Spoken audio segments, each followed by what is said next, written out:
Welcome home, Drew. I was going to introduce you last time and say, Royal Rumble winner, Drew McIntyre, but it's been a long time and you're now not only a two-time WWE champion, but a best-selling author. So I'm going to talk about the book. I want to ask you about the book. You completely no holds barred, and it mentioned everything.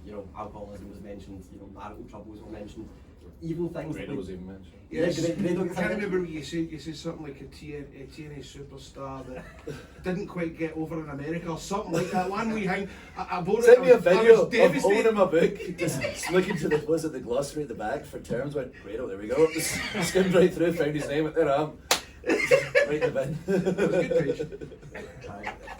I like the green of that. Sorry, different question. It's a great book. Sounded like it was getting serious. That brings us up before I bring us crashing back down then. So you mentioned, Saudi Arabia. You also mentioned Chris Benoit, which we don't get to hear about on, WWE television. I want to ask, knowing that was going to be in print forever, all your life story is in print, was there any hesitation there to put certain things in? And then that vital thing of looking back at it, is there anything that you go, I really wish I hadn't included that? Or on the opposite side, is there anything you're going, I really wish I'd put that in there, I missed an opportunity to put this in the book? Maybe a couple of things I wish I put in there. There's nothing I regret putting in there.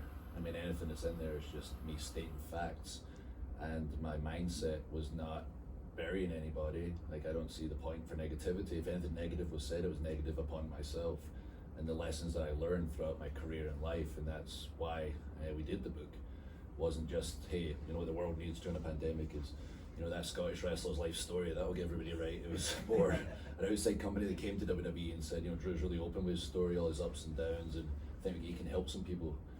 He's willing to talk so openly on his interviews outside of the ring, and talks about it openly on Monday Night Raw, and really think he can inspire some people to chase their dreams. And that's what it was about. The wrestling's a foundation.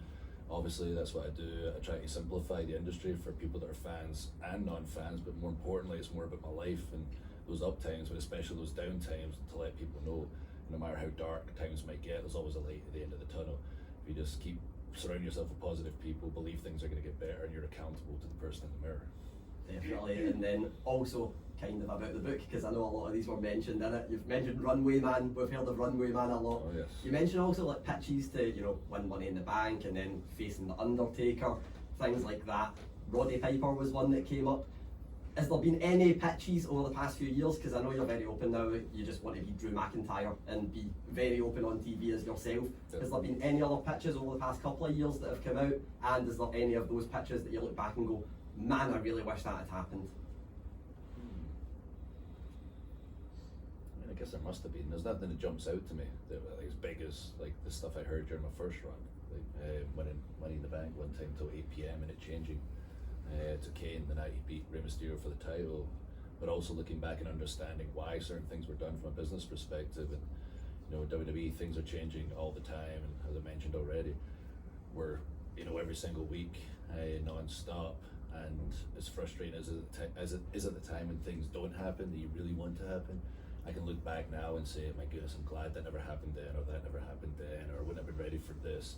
Things happen for a reason, and the stuff in my life that have happened that I've been like, my goodness, that's the worst thing ever. I can look at now and go, that was a blessing, and it toughened me up and made me the man I am today. I hope you wear the scarf tonight and we can see Runway Man. Just wear the tights and the scarf. This is as close as I've been to Runway Man for years. Never forget just sitting in like Vince's office. Probably the second time I ever met him. I'd been on the road initially for 6 months. Was part of FCW. Was ready to go on TV. And back then it wasn't like NXT where you seamlessly transitioned with that character people know to Raw or SmackDown. It was you're given a new character, you get dropped right in the mix. And we're sitting down, myself, Vince McMahon, John Laurinaitis, and Johnny's explaining to Vince the character. It's going to be the Runway Man. He's going to have his own runway. He's going to come out basically in underpants, walking down the runway, and I just in my head see my career just crashing down before my eyes. And Vince said to me, "So what do you think?" "If you like it, sir, I'll make it work." I think you can see I did not like it at all. And thankfully, just kind of let me be myself, and it led to the Chosen One stuff.